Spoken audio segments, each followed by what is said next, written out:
Hi, everybody. I'm very excited tonight to have this show and to do this interview and give Tracy a rest and a little break. And I'm delighted to introduce to you Carolyn Stein.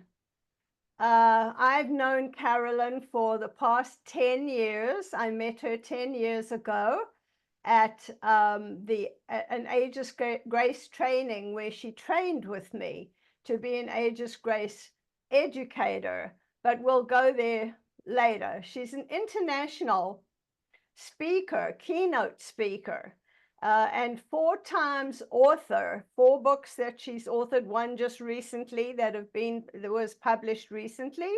She's a TEDx coach as well as a speaker, and she's done 2 TEDx talks. So Carolyn, it's a pleasure just seeing you again. We saw each other briefly at a TEDx event a few months ago in Miramar, but other than that, I've only seen you in our training, and we figured out it's about 10 years ago. So welcome and welcome everyone. This is going to be quite a special event.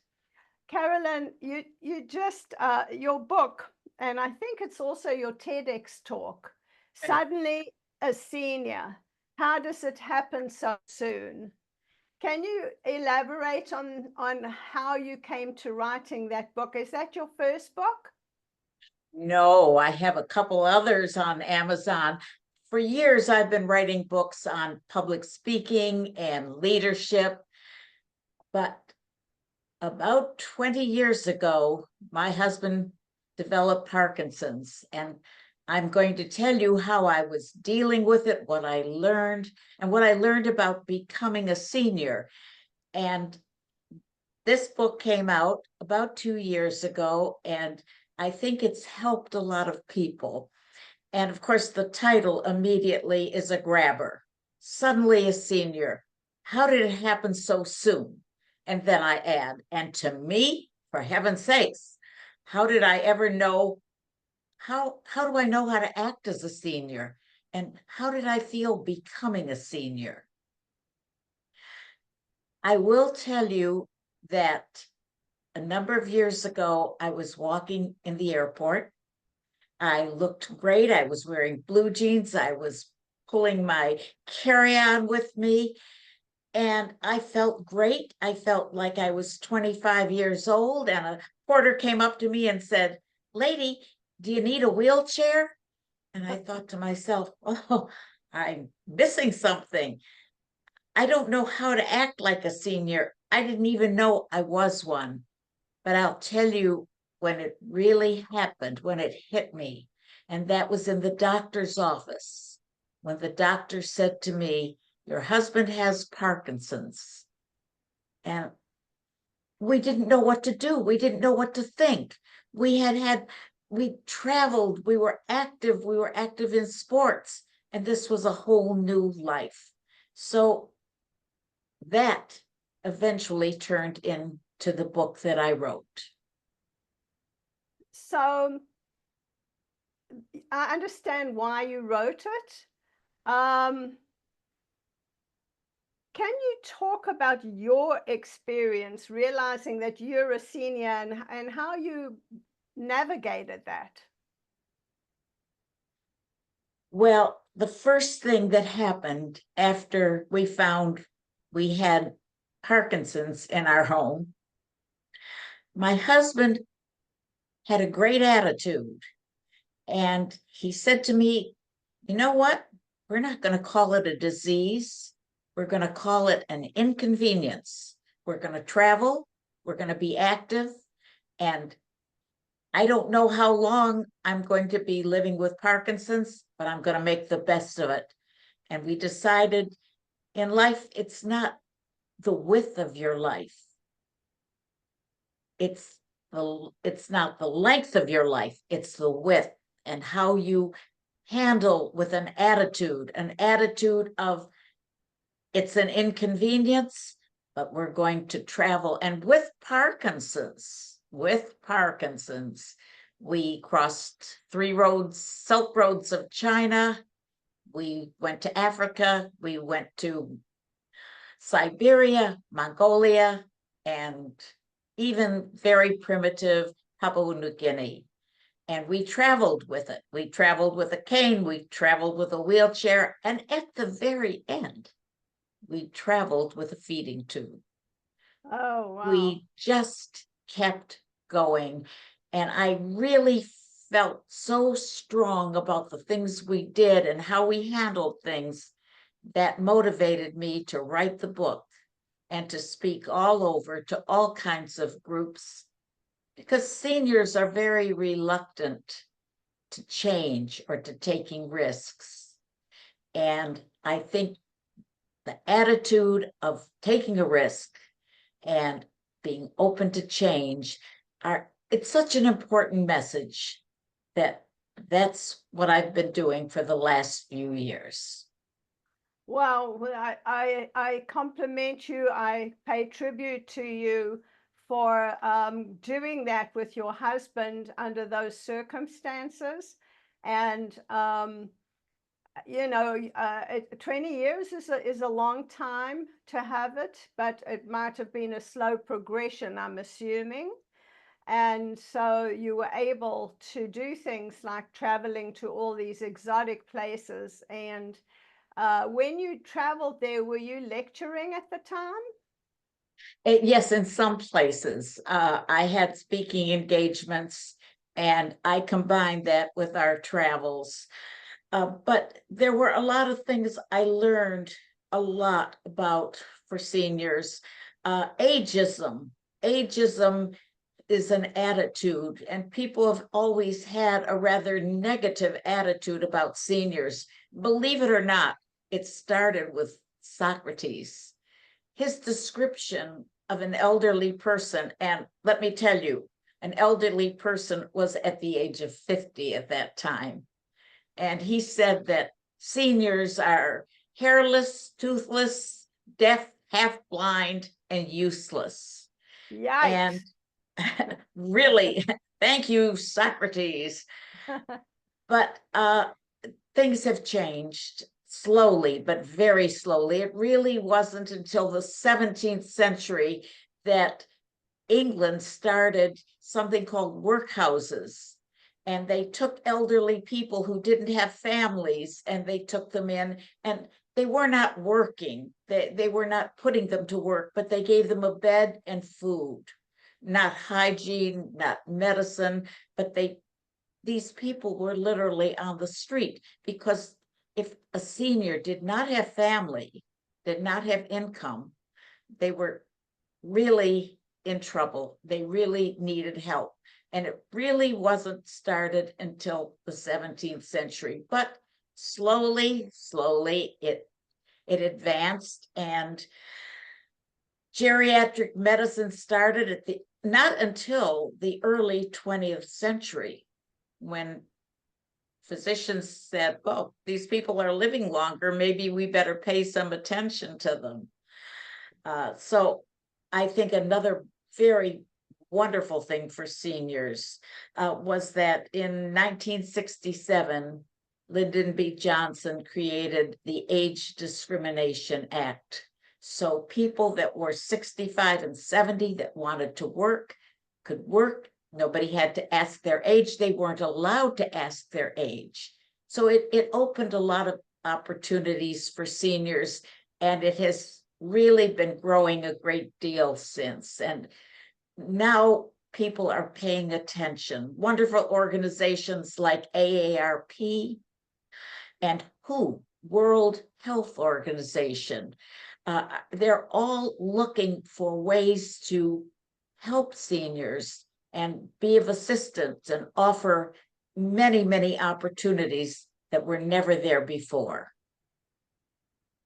Yes, well, one of the things I think that's really been apparent to me is that as I'm a senior too, and you know, they have categories of senior, senior, and older senior, and older senior.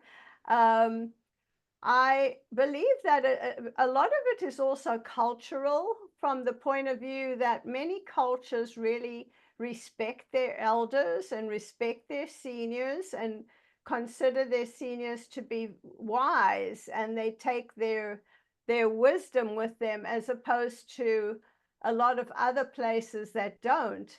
And one of the things that I've been fascinated with for the last 15 years, I'm going to say, is the blue zones, where people who are older seniors, older seniors, are thriving cognitively and also physically, in the lifestyles that they lead and the lifestyle choices that they make.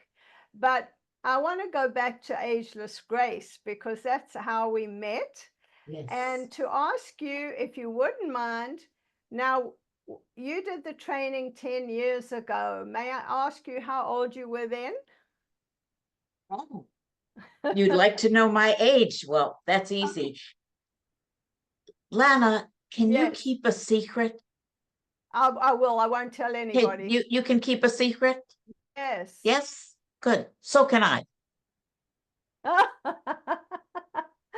Oh, okay. See, the problem with my age is I don't know how to act my age.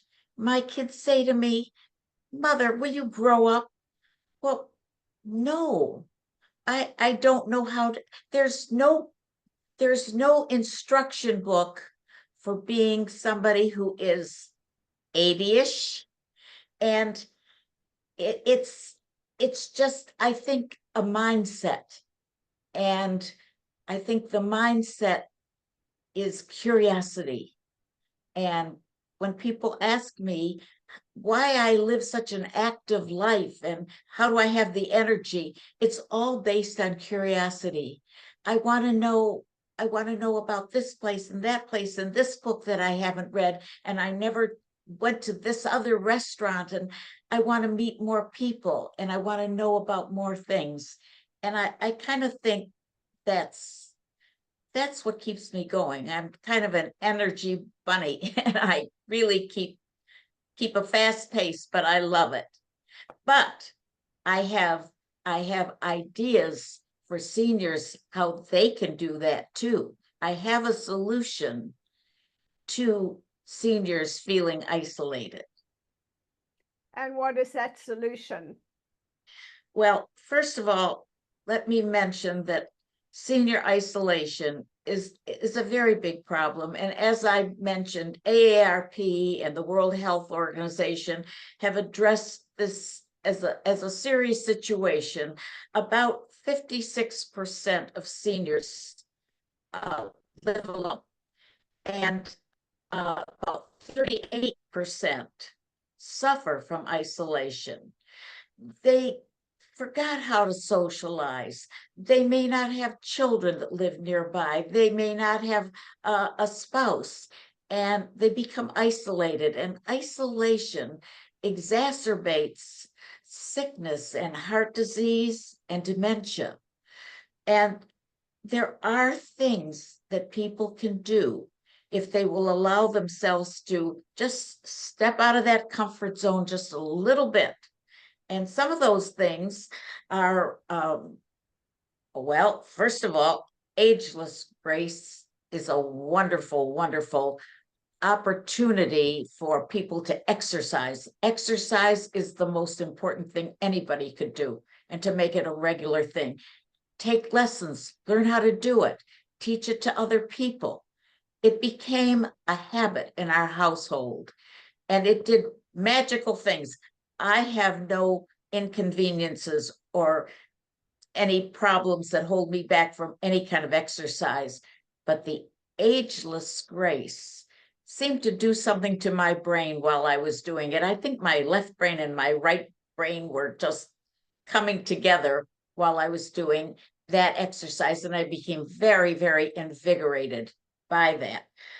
But there are many things that seniors can do. First of all, they can step out into the community. They can join Kiwanis. They can join Rotary. They don't have to do a lot of fundraising if they just go to meetings and socialize. Toastmasters is a wonderful way to meet people and socialize, and people can travel too. Oh, there's a wonderful organization. It's a national organization called Romeo's, Retired Old Men Eating Out. And you don't pay dues. You don't have to have a president and a treasurer. You gather a few men. It's a national organization, by the way. You can find it on the internet. But just find a few friends, get together once a week and meet at a restaurant and do it as a habit every week. And the group will really expand. You might start with 2 or 3 people. You'll bring more people in. Write a legacy journal. Get together with friends and form a book club. You don't need a facilitator. Join a movie group. Just get together and socialize, because socializing is a very important thing for your attitude and for your health. Absolutely, 100% agree with you there. I've worked with people with Alzheimer's for the last 14 years, and it's a huge reason that people get Alzheimer's is isolation. It's not, people think it's socialization, but it's not. It's isolation. And isolation is deadly. It really is. And during COVID, it was even worse. That's why the cognitive decline was so rampant, because of isolation, and people weren't, socializing and weren't doing seeing their family, and they were isolated in their little rooms when they were at specific facilities and so on. But yeah, I think I love your idea of the mindset, because the mindset to me is everything. And when you can say to your mind, and you can, give your mind a pep talk that you are blessed and you have a beautiful life and you have all these, um, things to be grateful for. I think that that creates an energizer bunny. I'm like you. I'm also an energizer bunny, but I know I'm not your age, and I might still find out what it is later on. I mean, I'm curious, like you said, you're curious. But I want to show everybody this book of yours. And I want to just read a little excerpt, if I may, of Ageless Grace and how you describe it in this book. And I'm hoping Denise Medved watches this, because I'm sure she will. So, focusing on diet. Pardon? I didn't say anything. No. Oh, somebody else is not muted, I guess. Anyway, focusing on diet and exercise, expanding your social activities, and using mindfulness meditation to keep your thoughts positive will go a long way in reducing stress. Agreed. You don't need to go to a gym to exercise. Walking is a great exercise. Using a stationary bike offers a cardio workout without the possibility of falling.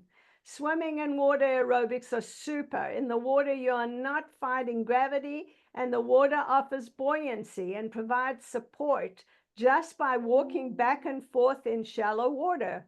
There's a great program called Ageless Grace, which was designed by Denise Medved and is offered at many community and senior centers. I became a certified Ageless Grace instructor to assist my husband when Parkinson's disease limited his ability to exercise. You can do Ageless Grace exercises at home, sitting in a chair. It's easy. Just turn on any music and begin. Start to make circles and triangles with your arms and legs. Pretend you are a conductor leading an orchestra. Spell your name with your legs, or imagine that you are playing a musical instrument such as drums, violin, piano, trombone, or bass fiddle. Or be an artist and paint a landscape using your arms and legs. Many people who have participated in the classes or who do it on their own at home find the program to be uplifting and energizing. It improves your brain and body connection. It's also fun. I love that, and I'm sure Denise is going to be so thrilled that you have a section about this in your book. I want to ask you about your new book, Carolyn, Make an Impact, Choose It or Lose It. Could you tell us a little about that, please? Yes, it's based on 25 years of my working with corporations. My topic is basically leadership, networking, presentation skills, and it's a very much in your face type of book. In other words, it's make an impact, choose it or lose it. If you don't want to make an impact, that's okay with me. I like to make an impact. If that's what you feel will be important in your life, whether you're in sales, and by the way, everybody's in sales. You're either selling a product, an idea, or something that is valuable to people that you need. You are making a living by selling in some fashion. Make an impact. So that book will be out probably in about 2 months. But I do want to mention another very important thing. Seniors can travel. And if you go on the internet, there's a wonderful program for seniors called Road Scholar. And Gate One offers Yes, wonderful tours for yes. seniors. And AARP offers coach tours for seniors. There are trips for people, tour groups for people in wheelchairs, slow walkers, with walkers. There are those things available. And in the meantime, to fill your time, you can volunteer. That will throw you into the community, keep you involved with people of all ages, and try to understand the new generation. Gen Y and Gen Z, they speak a different language. You need a Rosetta Stone to understand them. But it's important. It's important to bridge with the younger generation. They might be resistant from learning from you, but believe me, you can learn from them. That is so that is so true. It is a whole other world with these two generations that are, doing their own thing and having their own language, just like you said. And it's difficult, not difficult, challenging to really understand each other. And that's why I mentioned, I think that in certain communities, there's a lot more communication and where communities live together and they're not separated in distance like so many are in the United States. You know, the parents and the children and the grandchildren are in different states and in different ways. And I'm not saying you can't travel, but you can. But it's not the same as living like in Japan or in Okinawa, where 3 generations live in the same house, That's very which is true. different. Yeah. And that's That's a whole different experience. well, I think it's up there to you as a senior to reach out and to try to bridge with the younger generation. My grandson said to me, "Oh, Grandma, you've got Riz," and I thought to myself, "Is it a disease? Is it what is he saying to me?" Well, it's in Webster's dictionary now. It means charisma. So Oh, nice. I Riz. was I happy like to that. hear that. Yes, That very happy to hear that.